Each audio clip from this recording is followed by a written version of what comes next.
একজন নারী প্রধানমন্ত্রী হয়ে আরেকজন নারী প্রধানমন্ত্রীকে এইভাবে কষ্ট দেয়, ওনাকে না দেখলে আমরা বিশ্বাস করতাম না। কথা বলেন ঠিক কি না? বেগম খালেদা জিয়া এ অসুস্থ অবস্থায় জেল খেটেছেন, কি নির্যাতন জুলুম তার উপরে করা হয়েছে, হাতগুলো সোজা করতে পারেন না, কি কষ্ট তাকে দেওয়া হয়েছে। দীর্ঘ কয়েক বছর তিনি জেলখানায় ছিলেন। কথা বলেন, একজন নারী প্রধানমন্ত্রী হয়ে আরেকজন নারী প্রধানমন্ত্রীকে এইভাবে কষ্ট দেয়, ওনাকে না দেখলে আমরা বিশ্বাস করতাম না। কথা বলেন ঠিক কি না?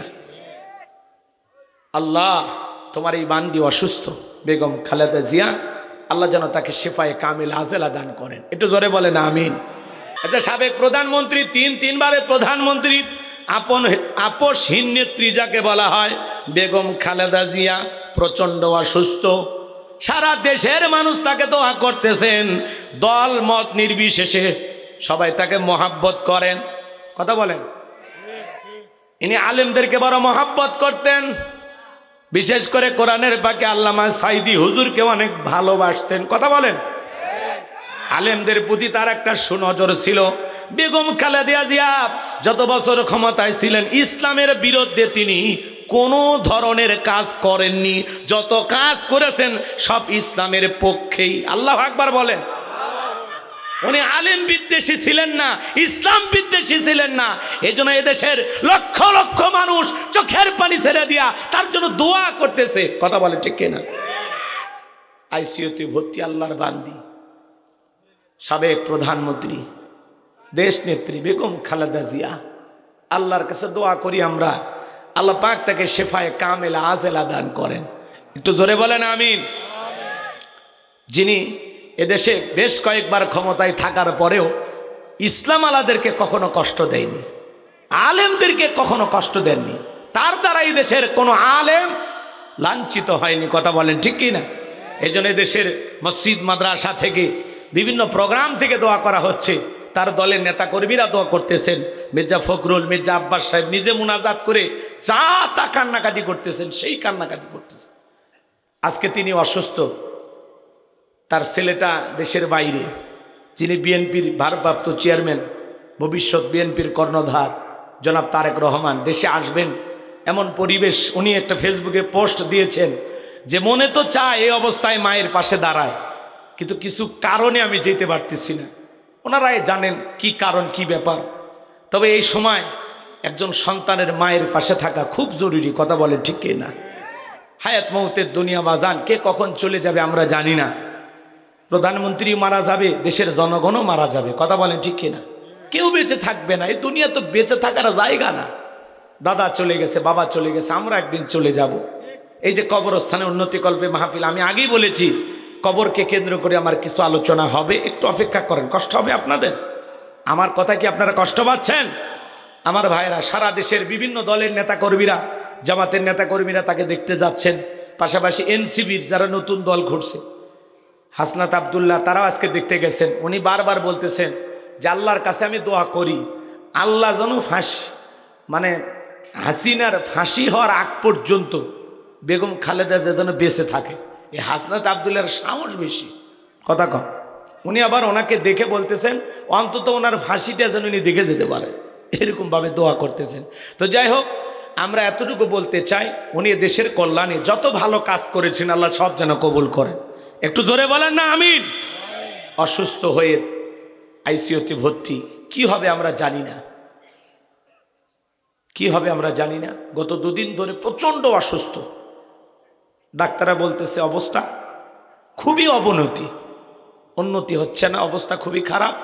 তাই জন্য আল্লাহ তাআলার কাছে আমরা দোয়া করি, আল্লাহ তোমার এই বান্দিকে তুমি শেফায়ে কামিলা আজেলা দান করো, তার হায়াতকে তুমি দীর্ঘ করো, লম্বা করো। চিৎকার মেরে বলেন আমিন।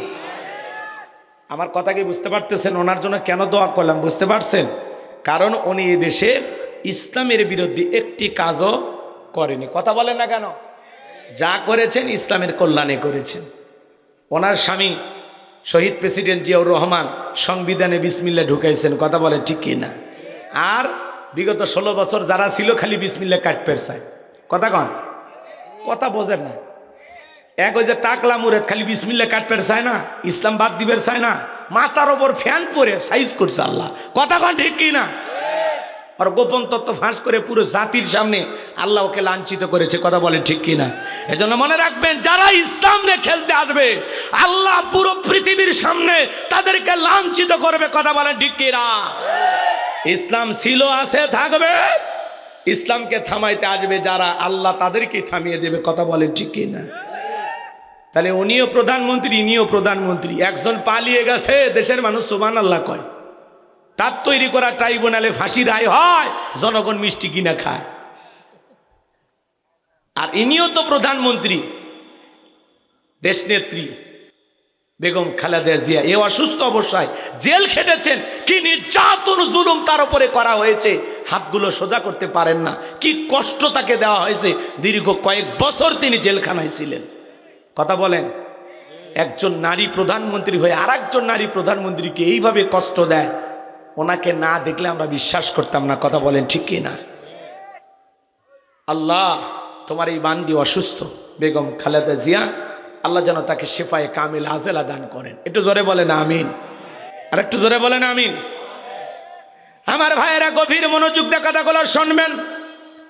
এই সেই বেগম খালেদা জিয়া যিনি আল্লামা সাইদি হুজুরকে বলেছিলেন, হুজুর আপনি টেনশন নেবেন না, আমি বেগম খালেদা জিয়া শহীদ প্রেসিডেন্ট জিয়াউর রহমানের স্ত্রী, আমি যতদিন বাংলাদেশের ক্ষমতায় থাকব ইসলামের বিরুদ্ধে একটি কাজও আমার দ্বারা কখনো হবে না। আল্লাহু আকবার। সাইদি হুজুরকে এইভাবে বলতেন যে কোরআন এবং সুন্নাহর বিপরীত কোনো কাজ আমি করব না। আমার দ্বারা কোরআন সুন্নাহ বিরোধী কোনো আইন এই দেশে পাশ হবে না, আমি জীবিত থাকা অবস্থায়। আপনি টেনশন নেবেন না। আল্লাহু আকবার বলেন। এভাবে তিনি আলেমদেরকে মহাব্বত করতেন, ভালোবাসতেন। আমার ভাইয়েরা, এই জন্য তার জন্য দিল থেকে দোয়া, আল্লাহ পাক যেন তাকে লম্বা হায়াত দান করেন। বাংলাদেশের এই ক্লান্তি লগ্নে ওনার বেঁচে থাকাটা খুব বেশি প্রয়োজন। কথা বলেন না কেন? দেশের তালমাটাল অবস্থা, সাবেক প্রধানমন্ত্রী বেগম খালেদা জিয়া অসুস্থ। আল্লাহ তোমার এই জবান ছেড়ে সবাই মহাব্বতে আমার সঙ্গে তেলাওয়াত করুন। আউযু বিল্লাহি মিনাশ শাইতানির রাজিম।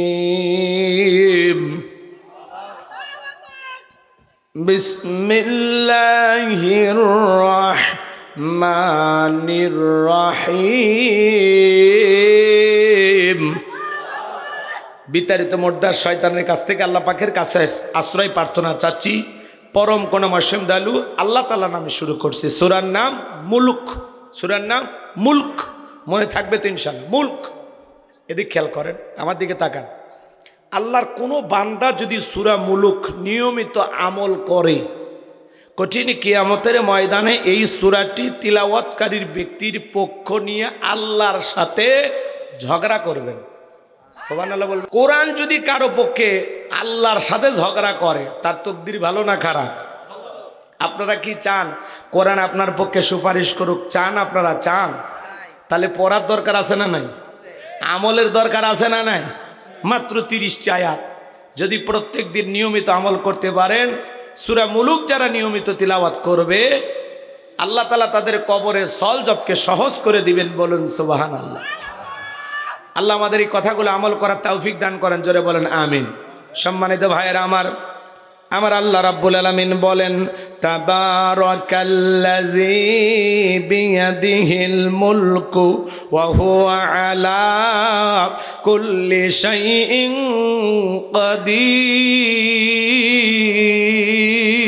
কাদির। মহামান্বিত সেই সত্তা যার হাতে সর্বময় কর্তৃত্ব, রাজত্ব পাওয়ার ক্ষমতা, তিনি হলেন সব বিষয়ের উপরে ক্ষমতাবান। তাহলে সব ক্ষমতার একমাত্র মালিককে? আসমানে ক্ষমতা চলবে কার? জমিনে ক্ষমতা চলবে কার? ভাই একটু আওয়াজ দিয়ে আমাকে সহযোগিতা করবেন। আমি করব ওয়াজ, আপনারা দেবেন আওয়াজ, জবাব দিবেন ঠিক ঠিক। আলোচনা হবে কমপ্লিট, শ্রোতাদের স্পিরিটে বারে বক্তার হিট। আলোচনা হবে জায়গা মতো ফিট। আগে বলতাম কিছু আজ প্যান্ডেলে, কিছু আজ অ্যাঙ্গেলে, এখন আর অ্যাঙ্গেলে না, যা বলবো সব ডাইরেক্ট। অ্যাঙ্গেলে বলা দিন শেষ, ডাইরেক্ট বলার বাংলাদেশ। কথা বলেন ঠিক কি না? আপনাদের আওয়াজ বলে দেবে জায়গায় কি ওয়াজ চলবে, নরম না গরম আপনাদের আওয়াজের মাধ্যমে প্রমাণ হবে। এজন্য একটু তাকবীর দিয়ে আমাকে সহযোগিতা করবেন। আসমানে ক্ষমতা চলবে কার? জোরে কইলে কি আমাদের সব হবে না গুনাহ হবে? এটা বোঝেন তো, ডাক দিছি কারে? মালিককে। কথা বলেন ঠিক না? জমিনে ক্ষমতা চলবে কার? আসমান আর জমিনের ক্ষমতার মালিক, আসমান আর জমিনের একচ্ছত্র মালিক। লিল্লাহি মুলকুস সামাওয়াতি ওয়া মা ফিল আরদ, আকাশ আর জমিনের একচ্ছত্র মালিক আমার আল্লাহ। এই পৃথিবীর জমিনে আল্লাহর চাইতে বড় আর কেউ আছে? ওয়ালাম ইয়াকুল লাহু কুফুয়ান আহাদ, আকাশ আর জমিনে আল্লাহর সমকক্ষ, আল্লাহর সমতুল্য আর কেউ নেই। বলুন আল্লাহু আকবার। আন্নাল কুওয়াতা লিল্লাহি জামিআ, আল্লাহর চাইতে বড় ক্ষমতাধর আর কেউ নাই। কথা বলেন ঠিক কি না? তাহলে গভীর মনোযোগ দিয়ে কথাগুলো শুনবেন।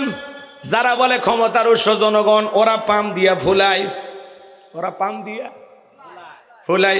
ক্ষমতার উৎস জনগণ না, ক্ষমতার একমাত্র মালিক আমার আল্লাহ। কথা বলেন ঠিক কিনা? ও নাটোরের মুসলমান, আপনাদের এলাকার একটা ছেলে যদি ঢাকায় চাকরি করে, 5-10 বছর যদি ঢাকা শহরে একটা বাসা ভাড়া নিয়ে থাকা লাগে, ওই ছেলেটার পরিচয় কি? ভাড়াটিয়া। পরিচয়টা কি বলেন? ভাড়াটিয়া।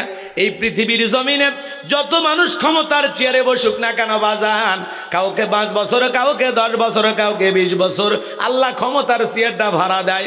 এরা কেউ ক্ষমতার মালিক না, ক্ষমতার মালিক আমার আল্লাহ। তাহলে পৃথিবীর জমিনে যারা ক্ষমতার চেয়ারে বসে, এদেরকে ক্ষমতা দেওয়ার মালিক কে? আল্লাহ বলেন, কুলিল্লাহুম্মা মালিকাল মুলকি তুতিল মুলকা মান তাশাউ ওয়া তানজিউল মুলকা মিম্মান তাশাউ ওয়া তুইজ্জু মান তাশাউ ওয়া তুযিল্লু মান তাশাউ বিয়াদিকাল খায়র ইন্নাকা আলা কুল্লি শাইইন কাদির।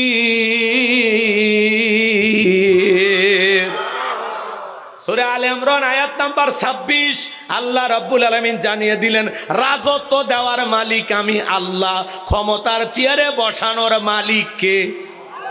কাউকে ক্ষমতা বসাইলে যে সম্মান দেওয়া হলো এমনটা নয়। ক্ষমতার সম্মান দুইটা ভিন্ন জিনিস।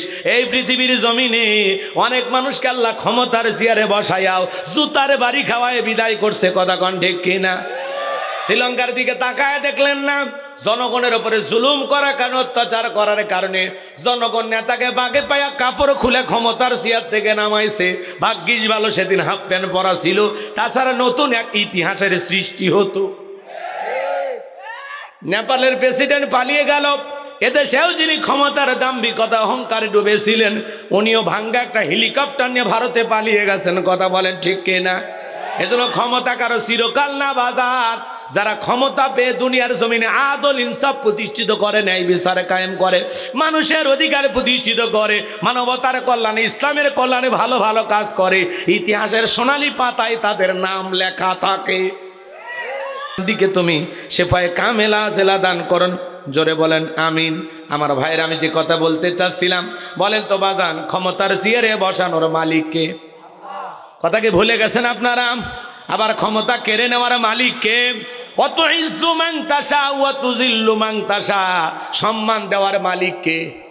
আবার লাঞ্ছিত করার মালিককে? বিয়াদিকাল খায়র ইন্নাকা আলা কুল্লি শাইইন কাদির। সকল কল্যাণের চাবিকাঠি কার হাতে? জোরে বলেন। আর তিনি হলেন সর্বশক্তিমান।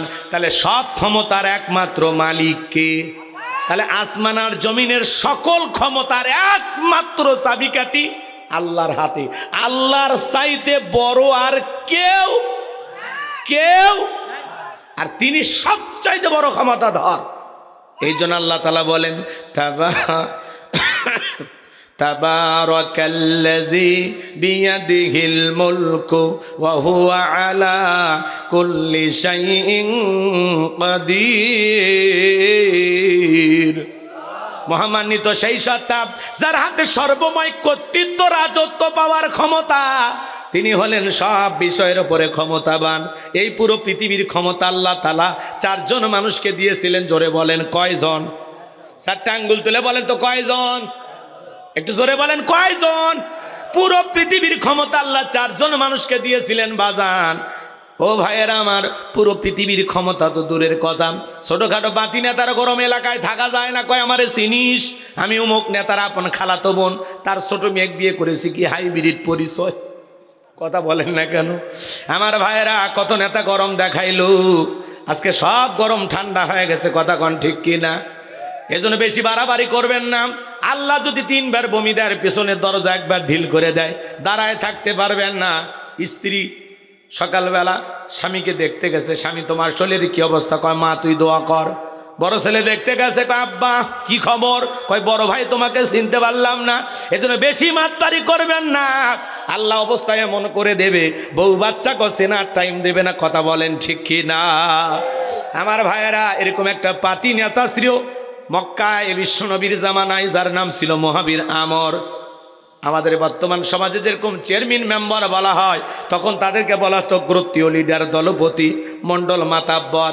এরকম এক গোত্রীয় লিডার ছিল মহাবীর আমর। নবী হিজরত করে মদিনায় চলে গেছেন। মক্কার কাফেরদেরকে রাসূলের কোনো মাথা ব্যথা নাই, কিন্তু এই মক্কার মহাবীর আমর প্রতিমার সামনে দাঁড়ায়া, লাত উজ্জা, দেবদেবী, সরস্বতী, রাধা কৃষ্ণ, ভগবতী প্রতিমাগুলোর সামনে দাঁড়ায় বলতেছে, যতক্ষণ আব্দুল্লাহর বেটা মুহাম্মদ সাল্লাল্লাহু আলাইহি সাল্লামের দেহ থেকে কাল্লা না ফেলাইতে পারবো, ততক্ষণ পর্যন্ত আমি এক ফোঁটা পানিও পান করব না। জোরে কন্যা উজবিল্লাহ। আমার নবীর কাল্লা ফেলায়া দিতে চায়, আমার নবীকর পাকা ধানে মই দিছে। কথা বলেন। আমার নবীকর বাড়িতে চুরি করতে গেছে। আপনার আমার নবীর কি কোনো অপরাধ আছে? নাই। নবী কালেমার দাওয়াত দেয়, ইসলামের প্রচার প্রসার করে, এটাই কাফের বেঈমানদের সহ্য হয় না। এজন্য বাজান গো আমার, বিশ্ব নবীর কাল্লা নেওয়ার ঘোষণা করে মক্কা থেকে যখন মদিনার পথে রওনা করলেন, আল্লাহ তাআলা এই সংবাদটা বিশ্বনবীর কানে পৌঁছায়া দিলেন। নবী গো, ওই মক্কার মহাবীর আমর আপনার কাল্লা নেওয়ার ঘোষণা করে রওনা করেছেন। নবী আমার টেনশনে পড়ে গেলেন। সাহাবীদেরকে বললেন, আমার সাহাবীরা, মক্কার মহাবীর আমর আমার মাথা নেওয়ার ঘোষণা করে রওনা করেছে, তোমরাই বলো কি করা যায়। হযরত ওসমান ডেকে বলে, নবী আপনি আল্লাহর কাছে দোয়া করেন, ওই মক্কার মহাবীর আমর আপনার কাছে পৌঁছার আগে ওর হাত পা আল্লাহ যেন প্যারালাইজ করে দেয়, আপনার কাছে পৌঁছার যেন ক্ষমতা না থাকে। নরম মানুষ সবসময় দোয়ার পক্ষে। কথা কন ঠিক কিনা? হযরত ওসমানের কথা শুনে নবীজি হাত তুলে দোয়া করা শুরু করলেন। আল্লাহ মক্কার মহাবীর আমর আমার কাল্লা নেওয়ার ঘোষণা করে রওনা করেছে, ও যেন আমার কাছে পৌঁছার আগে ওর হাত পা এতটুকু শুধু বলেছেন। আল্লাহ আসমান থেকে বলে, জিবরাইল আর করিস না দেরি, নবীজিকে জানায় দাও তাড়াতাড়ি। আমি আল্লাহ শুধু 2 হাত দোয়া করার জন্য দেই নাই, মাঝে মাঝে জালিম আর বেঈমানদেরকে সাইজ করার জন্য ওই 2 হাতে লাঠিও তুলে নেওয়া লাগবে। বলেন আল্লাহু আকবার। আর একটু জোরে বলেন আল্লাহু আকবার। নবী তখন হাত মুখে না লাগাইয়া হাঁটুর উপরে রেখে দিলেন। আমরা অনেকে মোনাজাত করি, অনেকে দোয়া করে আর এরকম দড়ি পাকায়। 50 কথা ঠিক নাই? দোয়া করে এরকম দড়ি পাকায় না? আবার অনেকে দোয়া করে আর প্রেশার মাপে। আছে না নাই? অনেকে আবার বেশি চালাক হলে হাত তোলে না। হুজুর যখন দোয়া শেষ করবে বলে আমিন, তখন বলতেছে আমিন হুজুর, আজকের মোনাজাত সেই হয়েছে, ওই বাটপারকে তো হাতই তোলেনি। কথা কয় এরকম আছে না নাই? আচ্ছা বলেন তো বাজান, দোয়া দেখি সব জায়গায় সব কাজ হয়। এই গ্রামের নামটা কি? এই গ্রামের নাম বলবো? বলা ঠিক হবে না। পাশে 2-3 কিলোমিটার দূরে একটা গ্রামের নাম খন শিববাটি, শিববাড়ি গ্রামের নাম। আচ্ছা ওই গ্রামতে যাই, এই গ্রামত থাকলে ঝামেলা হতে পারে। শোনেন, একটা উদাহরণ দেব, এক্সাম্পল দেব কথা বোঝানোর জন্য। ওই শিববাড়িতে গেলাম, মনে করেন শিববাড়িতে প্রতিদিন চুরি হচ্ছে, গরু ছাগল চুরি হয়, টাকা পয়সা চুরি হয়, সুন্দরী বউ চুরি হয়, গহনাগাটি চুরি হয়, চোরের অত্যাচারে এলাকায় থাকা কঠিন। তো একজন মনে করে সিংড়া বাজার থেকে 10 কেজি জিলেপি নিয়ে যায়, ওই শিববাড়ির হুজুরক দেখো যে হুজুর একটু দোয়া করেন, যেভাবে চোরের অত্যাচার গ্রামত থাকা কঠিন হয়ে গেছে, না জানি কোন দিন লঙ্গি চুরি করে, মানে এরকম একটা অবস্থা, সকাল বিকাল চুরি হয়। তো হুজুর চোরের হাত থেকে জানার লাই গ্রামের মানুষকে হেফাজত করে, আপনি একটু দোয়া করেন।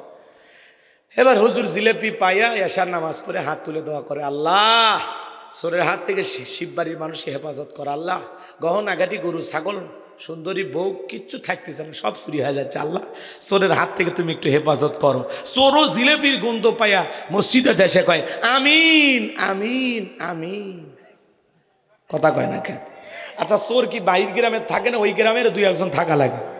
না হলে কার বাড়িতে কি আছে এটা বললো কি? কথা কয় না, কথা কয় না, ভালো করে বুঝবেন আমার ভাইয়েরা।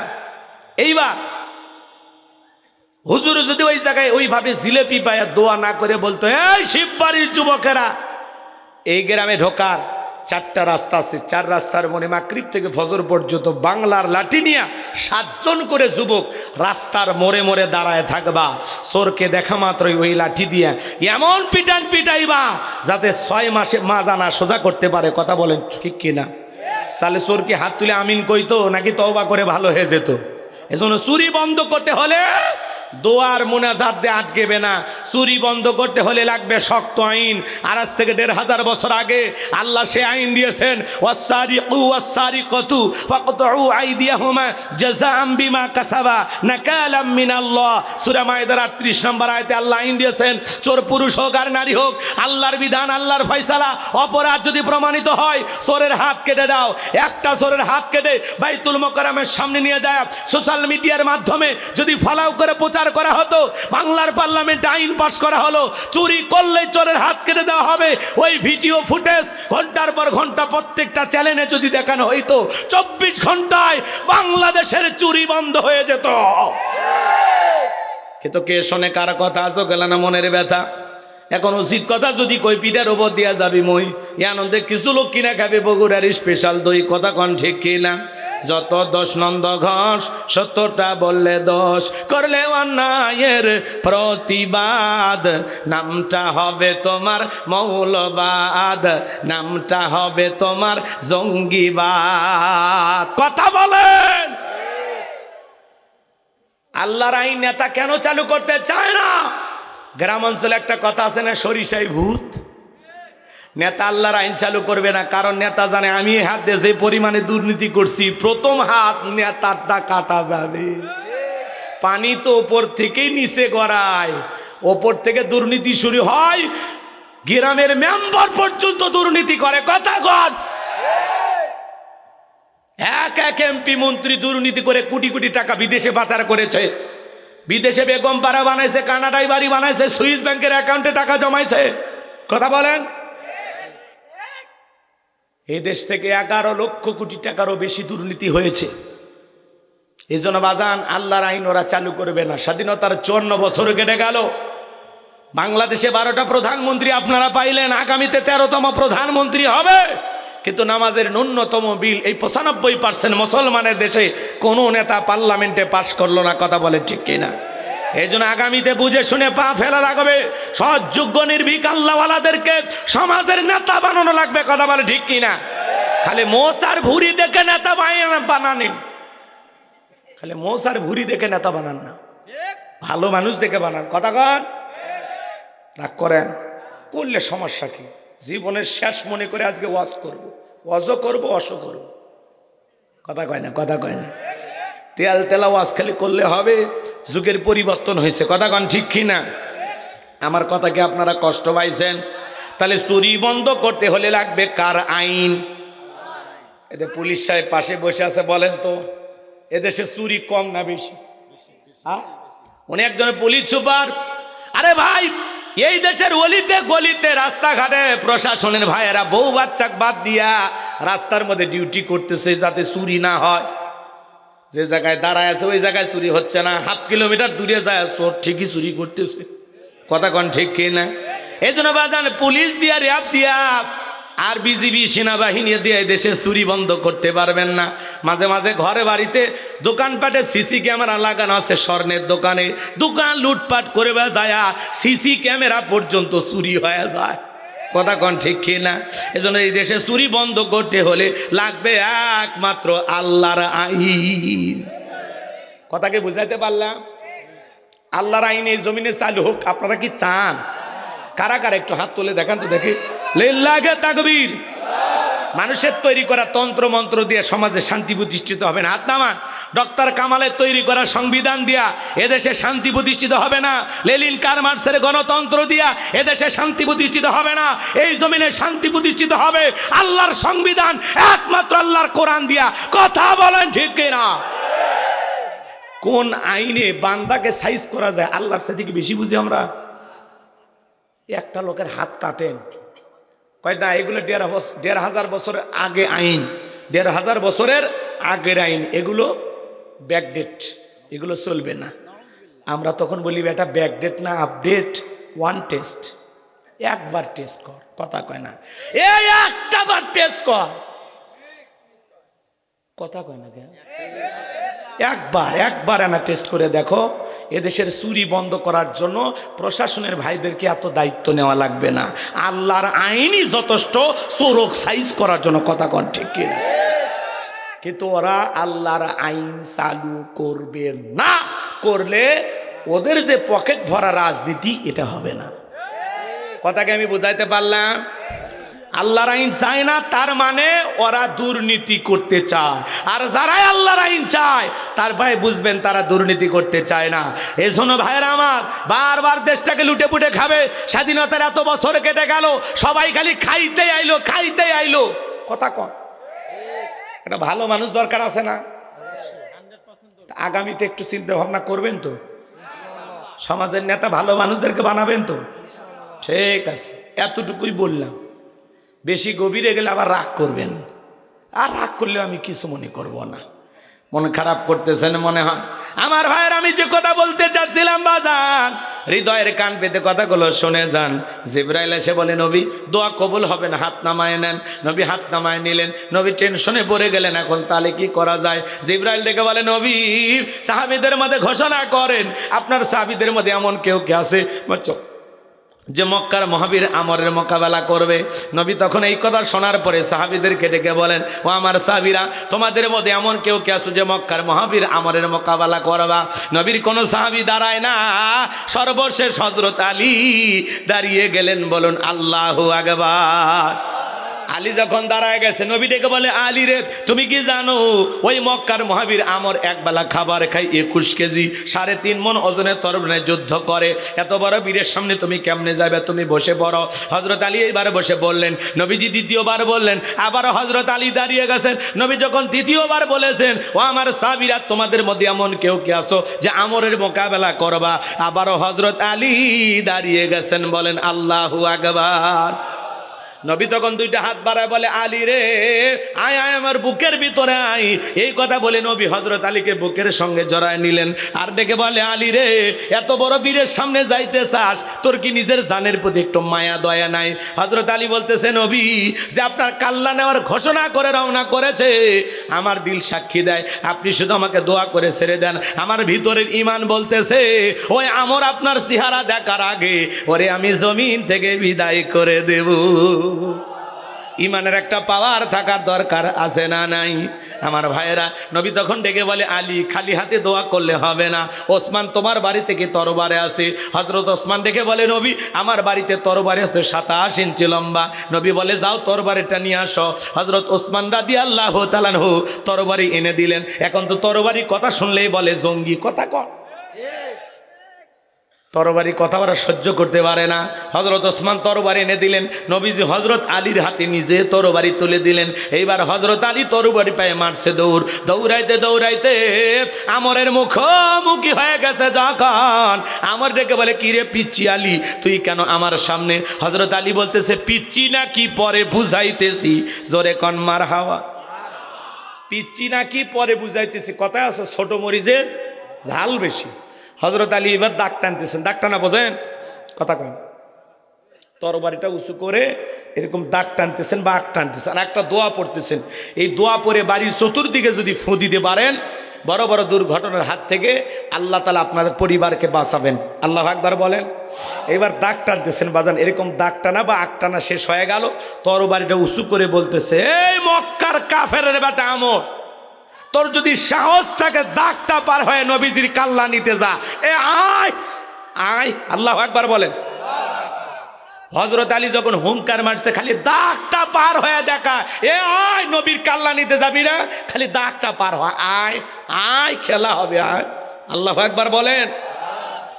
বাড়িওয়ালা ল্যাংরা, দুটো পা নাই, কিন্তু চোর ঢুকছে, টের পাইছে, যদি কিছু না পারুক খালি গলা দিয়ে যদি একটা আওয়াজ দেয়, কে রে, চোর থাকবি না, ভাগে দৌড় মারবি। একটা আওয়াজে অনেক কিছু কথা বলেন, ঠিক কিনা? আমার ভাইয়েরা, আজকে মুসলমানেরা যদি নারায়ে তাকবীর হুঙ্কার দিয়ে ময়দানে নামতে পারে, মুসলমানেরা যদি ঠিকঠাক ভাবে তাকবীরের অস্ত্র ব্যবহার করতে পারে, আর যদি মুসলমান হুঙ্কার দিয়ে ময়দানে নামতে পারে, জালেম বেঈমানেরা লুঙ্গি পরার টাইম পাবে না। মুসলমানের অনেক যুদ্ধে খালি তাকবীর দিয়ে বিজয় লাভ হয়েছে। কথা কয়, মুসলমান খালি লিল্লাহে তাকবীর আল্লাহু আকবার বলছে, আর কাফেররা ময়দান থেকে পালিয়ে ভেগে গেছে। কথা কি বুঝতে পারছেন? আপনি সুবহানাল্লাহ আলহামদুলিল্লাহ জিকির করবেন, শয়তানের কাছে বসে থেকে জিকির করবে। আপনি যখনই বলবেন আল্লাহু আকবার, শয়তান আর আপনার কাছে থাকবে না, ও দৌড়েবে। কারণ আল্লাহু আকবার স্লোগান শয়তানও সহ্য করে। আজানের সময় যে কুকুর ভোগে দেখেননি, কিশোর শয়তানের ছোটাছুটি দেখে। কথা কয় না, কথা কয়। অনেক মানুষ মনে করে যে আজানের সময় কুকুর ভুগতেছে, মনে হয় হুজুরের কণ্ঠ খারাপ, আজান মনে হয় ঠিকঠাক হচ্ছে না, এই জন্য কথা কন নাকি আপনারা? ওই কুকুর হয়া শয়তানক দেখতে পারতেছে, আল্লাহ দেখার ক্ষমতা দিয়েছে। কথা কয় না গো। ও শয়তানের ছোটাছুটি দৌড়াদৌড়ি পালিয়ে যাওয়ার দৃশ্য দেখে কুকুর ভোগে। আমার কথা কি বুঝতে পারতেছেন? তখনই কুকুর ঘেউ ঘেউ করে, আর আপনি মনে করতেছেন মুয়াজ্জিমের কণ্ঠ খারাপ, ওটা মনে হয় বুঝাইতেছে, কিন্তু আসলে তা না। কুকুর ভোগে শয়তানকে দেখে। কথা কি বুঝাইতে পারলাম নাকি রাগ করছেন আপনারা? মন খারাপ করেছেন মনে হয়। আমার ভাইয়েরা, মন খারাপ করবেন না। যে কথা বলতে যাচ্ছিলাম বাজান, হযরত আলী বলতেছে খালি দাগটা পার হয়ে দেখা, আয় আয়। হযরত আলী আর আমার বাজা বাজা পুরো ঘটনাটা কি আপনারা শুনতে চান? কারা কারা শুনবেন দুই হাত তুলে আল্লাহকে একটা বার দেখান, লিল্লাহি তাকবীর। তাহলে আমার আল্লাহ বলেন, তাবারাকাল্লাযী বিয়াদিহিল মুলকু ওয়া হুয়া আলা কুল্লি শাইইন কাদির। মহামান্বিত সেই সত্তা যার হাতে সর্বময় কর্তৃত্ব, রাজত্ব পাওয়ার ক্ষমতা, তিনি হলেন সব বিষয়ের ওপরে ক্ষমতাবান, তিনি হলেন সর্বশক্তিবান। তাহলে পুরো পৃথিবীর ক্ষমতা আল্লাহ কয়জনকে দিয়েছিলেন? 4 জন মানুষকে আল্লাহ পুরো পৃথিবীর ক্ষমতা দিয়েছিলেন। এদের মধ্যে 2 জন ইমানদার আর 2 জন হলো কাফের। 2 জন ইমানদারের মধ্যে একজন হলো আল্লাহর নবী, নাম হলো সোলাইমান। সোলাইমান আলাইহিস সালামকে আল্লাহ রাব্বুল আলামিন পুরো পৃথিবীর বাদশাহী দান করেছিলেন। মানব দানব জিন ইনসান সকলের কথা তিনি বুঝতেন, সকলে তার হুকুম মানতে বাধ্য ছিল। আকাশের পাখি উড়ে যায় তার ভাষা বুঝতেন, জঙ্গলের পশু প্রাণীর ভাষা বুঝতেন, এমনকি পিপিলিকার ভাষা পর্যন্ত নবী সোলাইমান বুঝতেন। বলুন সুবহানাল্লাহ।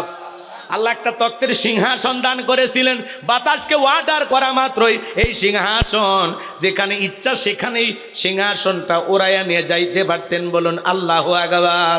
এখন জাহাজ গাড়ি হাওয়ায় চলে, ওগো কলেরই বিধান, একদিন বিনা কলে হাওয়ায় চলত নবী সুলাইমান, মোরা সেই মুসলমান। আল্লাহু আকবার। 1 নাম্বার, নবী সুলাইমান আলাইহিস সালামকে আল্লাহ তাআলা পুরো পৃথিবীর ক্ষমতা দান করেছিলেন। নবী সুলাইমানের ঘটনা কাহিনী ইতিহাস যদি বলতে যাই 2-3 ঘন্টা চলে যাবে, ওই দিকে যাওয়ার সুযোগ আজকে হবে না। 2 নাম্বার হলো বাদশাহ জুলকারনাইন, যাকে আল্লাহ তাআলা পুরো পৃথিবীর ক্ষমতা দিয়েছিলেন। আমার ভাইয়েরা, 1 নয় 2 নয়, পৃথিবীর ভূখণ্ডে বাদশাহ জুলকারনাইনকে আল্লাহ তাআলা 1600 বছর হায়াত দিয়েছিলেন। সুবহানাল্লাহ বলবেন না? আপনার আমার বাপ দাদার হায়াতে এক জায়গাত করে হবে নাকি? আমার ভাইয়েরা, এই পৃথিবী ভ্রমণের জন্য আল্লাহ তাআলা তাকে একটা ঘোড়া দিয়েছিলেন। এই ঘোড়ায় উঠে যখন চাবুক মারতেন, এক এক কদমে হাজার হাজার মাইল রাস্তা চলতো।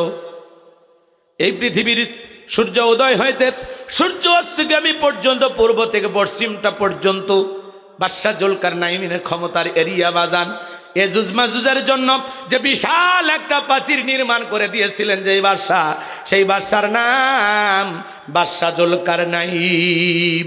তাহলে 2 জন বাদশাহ ইমানদার আর 2 জন হলো কাফের। কাফিরদের মধ্যে একজন হলো জালেম বাদশা বখতানাসর। ওই সময় আল্লাহ তাআলা তার একজন নবীকে পাঠিয়েছিলেন, যে নবীর নাম হলো দানিয়াল। আল্লাহ নবী দানিয়াল সাল্লাম তার উম্মতদেরকে ডেকে বলেন, ইয়া বানি ইসরাঈল আযকুরু নি'মাতিয়াল্লাতী আন'আমতু আলাইকুম ওয়া আন্নী ফাদ্দালতুকুম আলাল আলামিন। আল্লাহর নবী দানিয়েল আলাইহিস সালাম ডেকে বলেন, ও আমার বনি ইসরাঈল উম্মতেরা, দাম্ভিকতা করো না, অহংকার করো না। তোমাদের বাপদাদা কৃতদাস ছিল, মানুষের বাড়িতে গোলামি করত, সেখান থেকে আল্লাহ তাআলা তোমাদেরকে মুক্ত করেছেন, স্বাধীন করেছেন। আল্লাহ অনেক নিয়ামত তোমাদেরকে দান করেছেন। এখনো সময় আছে আল্লাহর নিয়ামতের শুকরিয়া আদায় করো। এখনো সময় আছে, তোমরা ফিরে আসো আল্লাহর দিকে। গাছের পূজা করো না, মাছের পূজা করো না, চন্দ্রের পূজা করো না, এক আল্লাহর ইবাদত করো। সুন্দর করে বুঝাইলেন বাজান গো আমার। কিন্তু পয়গাম্বরের উম্মতেরা ছিল বড় বেশি চালাক। বনি ইসরাঈলের উম্মতেরা ছিল ঠেটা আর খুব চালাক। কথা বোঝেন? এরা খুবই চালাক, খুবই চালাক। আল্লাহ নবী মানে দানিয়েল আলাইহিস সালাম তাদেরকে সুন্দর করে দাওয়াত দিলেন, কোনো মতে এরা দাওয়াত গ্রহণ করলো না। সংক্ষিপ্ত কথা, আল্লাহর পয়গাম্বর তাদেরকে পরিশেষে বললেন, শোনো, তোমরা যদি খোদাদ্রোহী হও, দাম্ভিকতা করো, অহংকার করো, আল্লাহর গোলামি না করো, তাহলে শুনে নাও, আল্লাহ তাআলা ওই জাতিকে সাইজ করার জন্য দুই ধরনের আযাব আর গজব পাঠায়। এক নাম্বার, আসমান জমিনের গজব দিয়ে আল্লাহ তাদেরকে ধ্বংস করে দেয়, আর না হয় তাদের ভাগ্যে জালেম শাসক পাঠায় দেয়। দেশের জনগণ হবে যেমন, নেতাও হবে তেমন। জনগণ এক নাম্বার, নেতা এক নাম্বার। জনগণ সিটার, নেতা হবে বিশ্ব সিটার। জনগণ 2 নাম্বার, নেতা হবে 6 নাম্বার। কথা কর, কথা কর। আপনি ভালো, আপনার নেতা ভালো হবে। আপনারাই পারেন সমাজকে পরিবর্তন করতে। কথা কয় না? খারাপ লাগে? যতদিন পর্যন্ত এই সমাজের মানুষ ভালো না হবে, ততদিন পর্যন্ত এই সমাজের নেতা ভালো হবে না। আমরা যখন একটু ভালো থাকি, এমন ভাবসাব নিয়ে ঘোরাফেরা করি, মনে হয় পৃথিবীর সবচেয়ে সুখী মানুষ। আর যখন একটু হালকা অসুস্থ হয়, বেদি ব্যারাম হয়, রোগ শোক হয়, তখন কোতে আর আল্লাহ ডাকে, আল্লাহ আল্লাহ, এটা আবার বাঁচা আল্লাহ। আল্লাহ যখন একটু রোগটা মুক্তি করে দেয়, এমন ভাবসাব নিয়ে চলাফেরা করে, মনে হয় জীবনে কোনো রোগ তারে স্পর্শই করেনি, লোকটা কোনোদিন অসুস্থই হয়নি। কথা বলেন? শোনেন, লম্বা আমি করব না, সংক্ষিপ্ত কথা শুধু বলে দিয়ে যাচ্ছে। শোনেন, আল্লাহর পয়গাম্বর দানিয়েল আলাইহিস সালামের কথা যখন তারা শুনলো না, এত বড় একটা কথা বললেন পয়গাম্বর, ওরা ঘৃণা ভরে প্রত্যাখ্যান করলেন, টাইমই দিলেন না। আল্লাহ তাআলা অল্প দিনের ব্যবধানে তাদের ভাগ্যে জালেম বাদশা বখতেনাসরকে চাপায়ে দিল। বাদশা বখতেনাসর যখন ক্ষমতার চেয়ারে বসেছে, সে তখন কে ভালো কে মন্দ দেখে না, একেবারে মানুষক ধরে আর গ্রেপ্তার করে, ধরে আর গ্রেপ্তার করে। এরকম করতে করতে আল্লাহ নবী দানিয়েল আলাইহিস সালাম সহ তার ৭০,০০০ উম্মতকে জেলখানায় বন্দি করছে। নবী মানুষ কোন জায়গায় গো? কথা কয় না। আচ্ছা, নবী যদি জেলখানায় যায়, আমার মতো হুজুর যদি 2-4 বছর খাটে, সমস্যা আছে আপনার? হ্যাঁ, এই পৃথিবীতে নবীদের চাইতে ভালো মানুষ আর কেউ আছে? নবীদেরকে কি মনে করেন অপরাধের কারণে জেলখানায় দিয়েছে, নাকি আল্লাহর পক্ষে দাওয়াত দেওয়ার কারণে জেলখানায় দিয়েছে? কথা বলেন না কেন? ভালো করে বোঝা লাগবে বাজান। নবী যদি জেলখানায় যায়, এই পৃথিবীর জমিনে যারা হক কথা বলবে, নাইবে রাসূলের ভূমিকা পালন করবে, যারা এই পৃথিবীর জমিনে হকের আওয়াজ দিবে, হকের দাওয়াত দিবে, মাঝে মাঝে তাদের একেও জেলখানায় যাওয়া লাগতে পারে। কথা বলেন ঠিক কি না? আলেমেরা জেলখানায় গেলে সম্মান কমে না বাড়ে? জোরে বলেন, আরেকটু জোরে বলেন। মুফতি আমির হামজা ভাই, জেলখানায় যাওয়াতে সম্মান কমছে না বাড়ছে? এই বছরে আবার এমপি পদপ্রার্থী হয়ে গেছে, মাঝে মাঝে জনগণের ধান কেটে দিচ্ছেন, মা বোনকে মাছ কিনে দিচ্ছেন, কাউকে আবার বাজার করার টাকা দিচ্ছেন। আজকে আবার দেখলাম একটা অন্ধ মানুষ, চোখে দেখতে পারে না, বলে আপনার যাবতীয় চিকিৎসার যা টাকা লাগে আমি আমির হামজা দেব। মারহাবা কন। তাহলে আলেমেরা যদি সমাজের নেতা হয় এ সমাজের মানুষের কল্যাণ হবে, ভালো হবে। কথা বলেন ঠিক কিনা? তাহলে জেলখানায় 3 বছর থাকলেন, এখন আবার এমপি পদপ্রার্থী, আল্লাহ চাইলে এমপি হয়েও যেতে পারে। তাহলে বলেন তার সম্মান কমলো না বাড়লো? একটু জোরে কন। মিজানুর রহমান আজারি ভাই 4.5 বছর এই দেশে থাকতে দিল না, বীরের বেশে জেলখানায়। কথা বলেন, বীরের বেশে বাংলাদেশে ফিরছে না? আর যারা তাকে নিয়ে ষড়যন্ত্র করেছিল, কেউ জেলখানায়, কেউ দেশের বাইরে। কথা কয় না, কথা কয় না। আল্লামা মামুনুল হক, তার বিরুদ্ধেও মিথ্যা মামলা হামলা দিয়া তাকে লাঞ্ছিত করার চেষ্টা করা হয়েছে। আজকে আল্লামা মামুনুল হক ময়দানে, কিন্তু যারা তাকে নিয়ে ষড়যন্ত্র করেছিল আজকে তারা গোপনে। উনি ময়দানে আছে, কিন্তু যারা ষড়যন্ত্র করেছিল আজ ষড়যন্ত্রকারীরা কই? গোপন আস্তানায়। কথা বলেন ঠিক কিনা? এজন্য জুলুম করতে নাই বাজান। তাহলে মাঝে মাঝে যদি আলেম ওলামা হক কথা বলার কারণে, কোরআন হাদিসের প্রচার প্রসার করার কারণে জেলখানায় যায়, এতে আলেমদের সম্মান কমবে না বাড়বে? এদেশের মানুষ আলেমদেরকে কলিজাতে মহব্বত করে। কথা বলেন ঠিক কিনা? তার বাস্তব প্রমাণ, আল্লামা সাইদি হুজুর যেদিন মারা গেলেন, মানুষ চোখের পানি ছেড়ে দিয়ে কান্না করেছেন। কথা বলেন ঠিক কিনা? নিজের বাপ মা মরে গেলে কাঁদে না, সেই মানুষটা সাইদি হুজুরকে হারিয়ে কান্না করে, তার লাশটাকে পর্যন্ত চুমা খায়। কথা বলেন ঠিক কিনা?